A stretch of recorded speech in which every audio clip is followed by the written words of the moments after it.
મામલો સામે આવ્યો। એબી હાઈસ્કૂલની પાછળની કંપનીમાં ભીષણ આગ લાગી। ઘટનાની જાણ થતાં ફાયરની ટીમ ઘટનાસ્થળે દોડી આવી। નવસારી અને બિલીમોરાની ટીમ દોડી આવી। આગ લાગવાનું કારણ હજુ અકબંધ છે।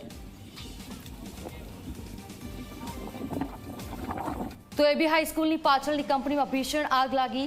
આગ લાગવા પાછળનું કારણ શું છે તે જાણવા માટે પ્રયાસ કરવામાં આવશે। फायर फाइटરની ટીમ ઘટનાસ્થળે દોડી આવી। ભારે જહેમત બાદ આગ પર કાબુ મેળવવાનો પ્રયાસ હાથ ધરવામાં આવ્યો।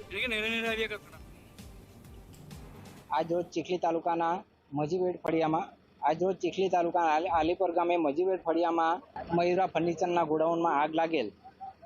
જે અંગે જાણ થતાં આજુબાજુના ફાયર બ્રિગેડની 4 ગાડીઓ બોલાવી આગને કાબૂમાં લેવામાં આવેલ છે। જે અંગે કોઈ ઈજા કે કોઈ જાનહાનિ થયેલ નથી।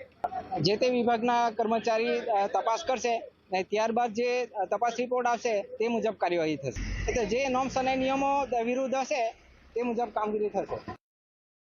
ચીખલીના અલીપોર ગામે આવેલી ફર્નિચરની કંપનીમાં આગ ભભૂકી ઉઠી છે અને આગ જે છે એ ઓલવવાનું નામ નથી લઈ રહી। ખાસ કરીને આગ ઓલવવામાં જે ભારે પવનો ફૂંકાઈ રહ્યા છે એ પવનોને કારણે જે છે એ આગ કાબૂમાં લેવામાં ફાયરના જવાનોને મુશ્કેલી પડી રહી છે।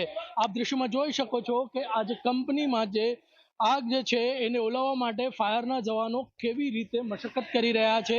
ખાસ કરીને જે આગ ઓલવાય અને ફરી ચાલુ થાય એવી પરિસ્થિતિ છે। આપણે દ્રશ્યોમાં બતાવવા માંગીશ કે જે આ સમગ્ર જે શેડ છે એ શેડ પડી ભાંગ્યો છે અને અંદર પણ આગ લાગી છે।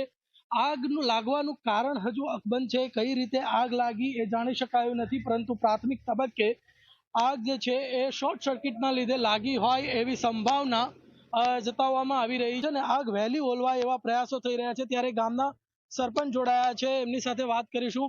આગ લાગી છે, બાજુમાં ઘરો પણ છે, ઓલવવાનું નામ નથી લઈ રહી, શું કહેશો? ગૌરવ સાઈડ તો આગ એમ ઓલવાઈ ગઈ છે। હવે સાઈડ આ ખેતર સાઈડ છે તો ઓલવાઈ જશે।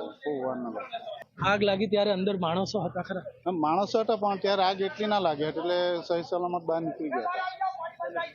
તો આગ જ્યારે લાગી ત્યારે અંદર જે વર્કરો હતા એ કામ કરી રહ્યા હતા, પરંતુ સમય સૂચકતા વાપરીને બહાર નીકળી ગયા હતા।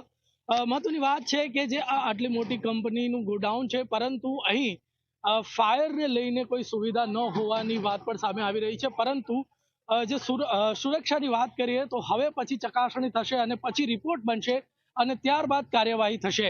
ધવલ પારેખ, ઝી મીડિયા, નવસારી। તો હવે જોઈએ શહેર શતકમાં મહાનગરોની